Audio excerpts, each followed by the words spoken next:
It's been 3 years since Michelle and I moved from Melbourne to Seattle.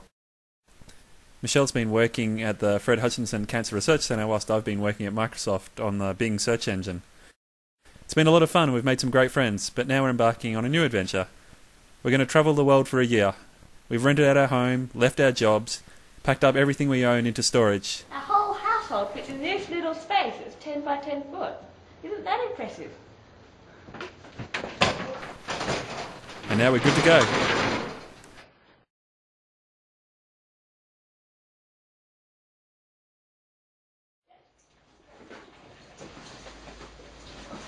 Alrighty, this is it. It's the 10th of September 2009 and we're heading off. We're leaving Nick and Kat's house and we're heading to Seapack Airport to catch our first flight to Amsterdam. Bye! See ya! Bye, Seattle!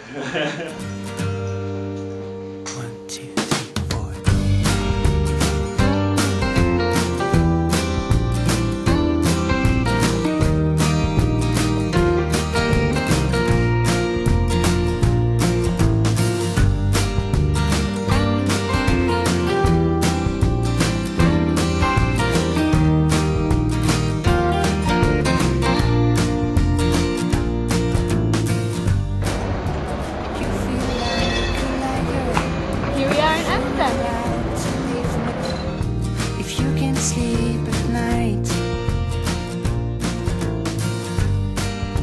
if my bed songs upset you, and if my arms can warm you, then you just have to try. Our first afternoon in Amsterdam was spent wandering around, getting oriented, and generally just getting over our jet lag. On the second day, we decided to join a bike tour, where we learned a couple of interesting facts about Amsterdam. The houses are very narrow because they used to tax how much frontage there was on that house, and you had to pay tax on that, so people would try and reduce the amount of front they had in their house. This is the front of a house of someone who was very rich and wanted to show off that they was rich by having a wide frontage. This is a pretty typical Dutch canal here, and one thing you'll notice is that we've got the cars here and then the water here, and there's absolutely no railing in between. And apparently once a week, roughly, a car falls into the water.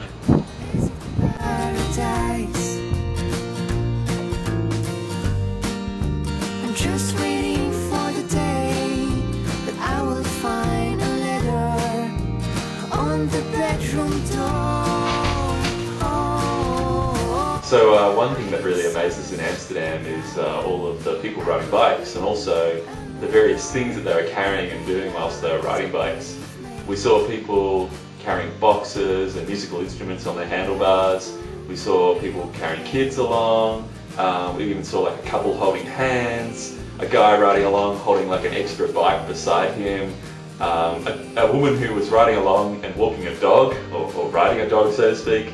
And we even saw like a classic Amsterdam institution, which is a classic beer bike, where you have all the people drinking at this bar that's rolling along and they're also pedaling. So pretty crazy, and also just to see all the traffic and the way that people would duck and weave between each other as they were riding along at intersections and so forth. It was really amazing.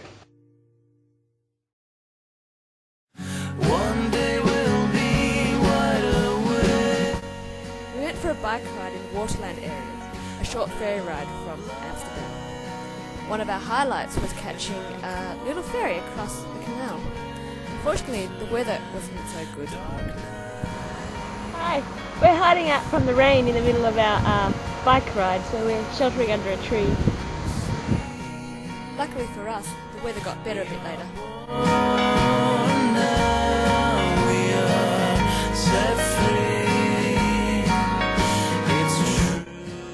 Now we're heading on to Haarlem, where I think we're going to get slightly nicer accommodation.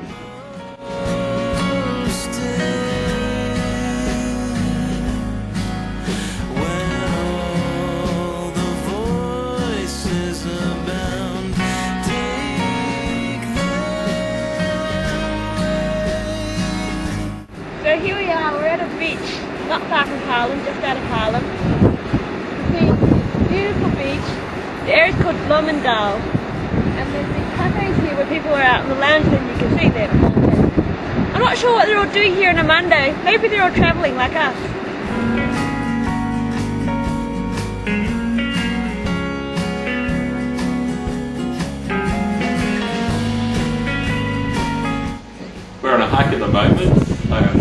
sand dune areas near Harlem, and we've come across this cute little hut, and you see this beautiful view that we get.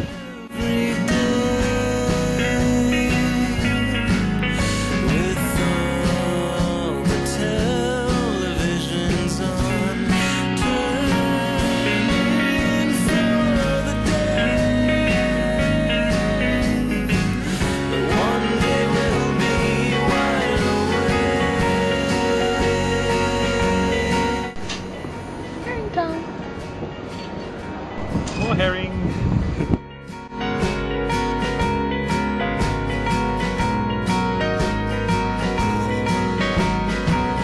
We're going shopping.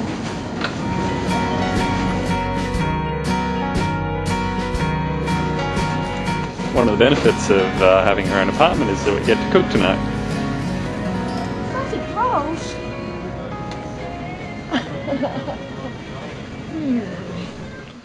Here's Michelle cooking dinner. Hello.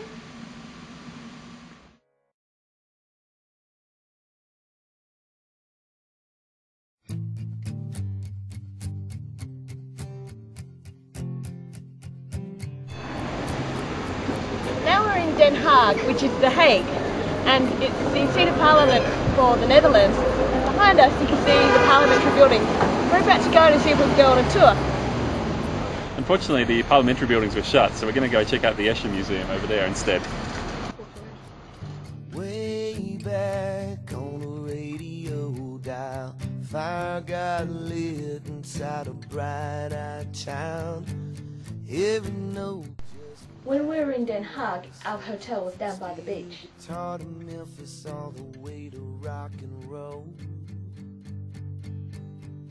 Oh, I can hear them playing. I can hear. We came across a series of sculptures depicting various fairy tales.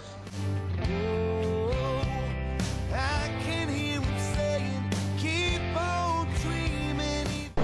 This one's Hansel and Gretel before the fattening. This is them after the fattening.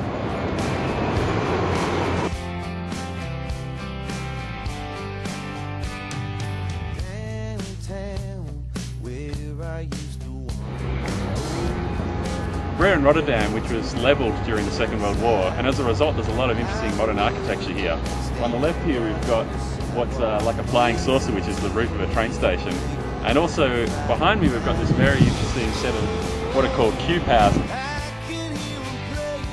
I can hear the ringing of a beat-up old guitar. Oh, I can hear them saying, keep on dreaming, even if it breaks your heart. We went to the Euromast, which is a lookout tower in Rotterdam. It was pretty cool because you went on this lift to the very top, and basically the lift rotated whilst you were sitting down, and it gave you a full 360-degree panoramic view of the city.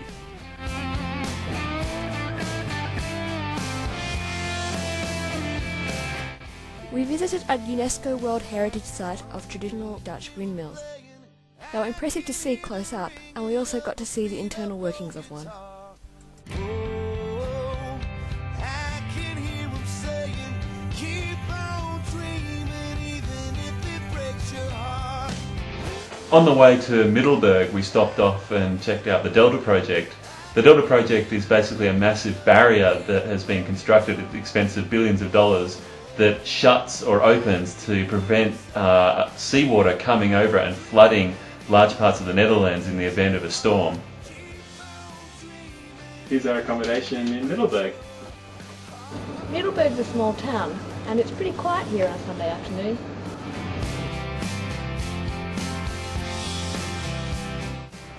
So behind me here is a unusual lighthouse that was once a church. The church burnt down, but the remaining tower was converted into a lighthouse.